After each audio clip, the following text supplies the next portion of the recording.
సుత్తి ఆలోచన. ఒక ఊరిలో రాఘవ్, అనిల్ అని ఇద్దరు అన్నదమ్ములు ఉండేవారు. రాఘవ్కి ఒక అలవాటు. ఏ సమస్య వచ్చినా దాన్ని బలవంతంగా పరిష్కరించాలనుకునేవాడు. అతని ఆలోచన ఒక్కటే, జోరుగా కొడితే ఏదైనా సరి అవుతుంది అని. ఒకరోజు ఉదయం గడియారం పని చేయకపోవడంతో రాఘవ్కి పనికి ఆలస్యం అయింది. కోపంతో గడియారం నేలకు కొట్టి పగలగొట్టేశాడు. అమ్మ చూసి, బాగు చేయమంటే పగలగొట్టేశావా అని మందలిస్తుంది. కానీ రాఘవ్ తన తప్పు అంగీకరించలేదు. కాలం గడిచింది, అయినా రాఘవ్ మారలేదు. అనిల్ చిన్నగా టిఫిన్ సెంటర్ పెట్టాడు. కష్టపడి కస్టమర్లను సంపాదించుకున్నాడు. అది చూసి రాఘవ్ కూడా అదే బిజినెస్లోకి దిగాలని, కానీ తన అలవాటు ప్రకారం పోటీని కొట్టి గెలవాలి అనుకున్నాడు. ఒకరోజు రాఘవ్ అనిల్ టిఫిన్ సెంటర్కి వెళ్తాడు. అనిల్ టిఫిన్ సెంటర్ ముందు నిలబడి కస్టమర్లకు ప్లేట్లు ఇస్తూ ఉంటాడు. అప్పుడు రాఘవ్ అక్కడికి వచ్చి చూస్తాడు. అప్పుడు రాఘవ్ అనిల్తో, బిజినెస్ బాగా నడుస్తుందారా? అనిల్ నవ్వుతూ అన్నయ్యతో, అవును అన్నయ్య, కష్టపడితే ఫలితం వస్తుంది అంటాడు. రాఘవ్ అక్కడి నుంచి వెళ్ళిపోతాడు. అప్పుడే అటుగా వెళుతున్న కిరణ్ అనిల్ దగ్గరకు వస్తాడు. అనిల్ తన టిఫిన్ సెంటర్ దగ్గర కూర్చొని ఆలోచిస్తూ ఉంటాడు. కిరణ్ స్నేహంగా, ఏమయ్యా అనిల్, బిజినెస్ బాగానే స్టార్ట్ అయిందనుకుంటా? అప్పుడు అనిల్, అవునరా, కానీ కొంచెం డబ్బు ఇబ్బంది ఉంది. పెంచాలని ఉంది, కానీ చేతిలో డబ్బు లేదు. కిరణ్ నమ్మకం కలిగిస్తూ, అదేంటి పెద్ద విషయమా, నేను ఉన్నాను కదా, తీసుకో కొంచెం డబ్బు, నువ్వు బాగా ఎదగాలి. అప్పుడు అనిల్, నిజంగా ఇస్తావారా? ఇప్పుడు కిరణ్ అంటాడు, ఎందుకు కాదు, నువ్వు నా ఫ్రెండ్ కదా, కానీ ఒక్కటి గుర్తుంచుకో, బిజినెస్లో ఎవరిని నమ్మొద్దు, దగ్గర వాళ్ళని కూడా. అనిల్ కొంచెం ఆశ్చర్యంగా కిరణ్ వైపు చూసి, అన్నయ్య గురించి అంటున్నావా? కిరణ్ స్మైల్ చేస్తూ, నేనేమీ అనలేదు, నువ్వే చూసుకుంటావు అని అక్కడి నుంచి బయలుదేరి కిరణ్ రాఘవ్ దగ్గరకు వస్తాడు. రాఘవ్ ఒంటరిగా కూర్చొని ఉంటాడు. కిరణ్ రాఘవ్తో, రాఘవ్, నీ తమ్ముడు బాగా డబ్బు సంపాదిస్తున్నాడు రా, నువ్వు కూడా ఏదైనా చేయాలి కదా. అప్పుడు రాఘవ్, అవును, ఆలోచిస్తున్నా. కిరణ్, ఆలోచించడం కాదురా, యాక్షన్ తీసుకో, టిఫిన్ సెంటర్ పెట్టు, నేను డబ్బులు ఇస్తానుగా. రాఘవ్ అంటాడు ఆశ్చర్యంగా, అంత ఈజీగా ఇస్తావా? నవ్వుతూ కిరణ్, నువ్వు క్యాపబుల్, కానీ ఒక్కటి గుర్తుపెట్టుకో, బిజినెస్లో ఎవరైనా కాంపిటీటరే, ఈవెన్ నీ తమ్ముడు కూడా. రాఘవ్ ఈగోతో, అది నాకు తెలుసు అని అంటాడు. కిరణ్ లోపల నవ్వుతూ, అయితే ప్రూవ్ చేయి అని అక్కడి నుంచి వెళ్ళిపోతాడు. ఇద్దరిని వేరువేరుగా ప్రొవోక్ చేస్తాడు కిరణ్. కొన్ని రోజుల తర్వాత రాఘవ్ కూడా తన టిఫిన్ సెంటర్ పెట్టి ధరలు తగ్గిస్తాడు.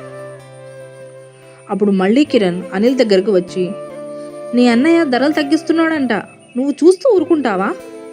అయితే నువ్వు తగ్గించు, మార్కెట్ ఎవరిదో అవుతుందో చూద్దాం. అనిల్, అలా చేస్తే నా బిజినెస్ డౌన్ అవుతుంది కదా. అనిల్ రాఘవ్ దగ్గరకు ఆశ్చర్యంగా వచ్చి అడుగుతాడు, అన్నయ్య, నా దగ్గర 50 రూపాయలకి అమ్ముతుంటే మీరు 30 రూపాయలకి ఎందుకు అమ్ముతున్నారు? రాఘవ్ పొగరుగా, బిజినెస్లో ఎవరి వాళ్ళు కారురా, ఎవరు తక్కువకి అమ్ముతారో వాళ్ళ దగ్గరికే కస్టమర్లు వస్తారు అని అంటాడు.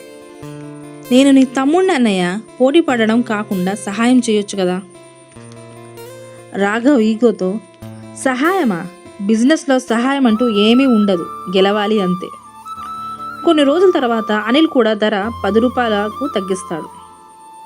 అప్పుడు రాఘవ్ కోపం వస్తుంది. రాఘవ్ అనిల్ దగ్గరికి వచ్చి, ఏంట్రా ఇది, 10 రూపాయలకా? ఎవరికి లాభం ఉండదు. అనిల్ కొంచెం గట్టిగా అంటాడు, మీరు 30 రూపాయలకి తగ్గించినప్పుడు అదే ఆలోచన రాలేదా అన్నయ్య? ఇద్దరి మధ్య మాటలు కాస్త వేడెక్కుతాయి.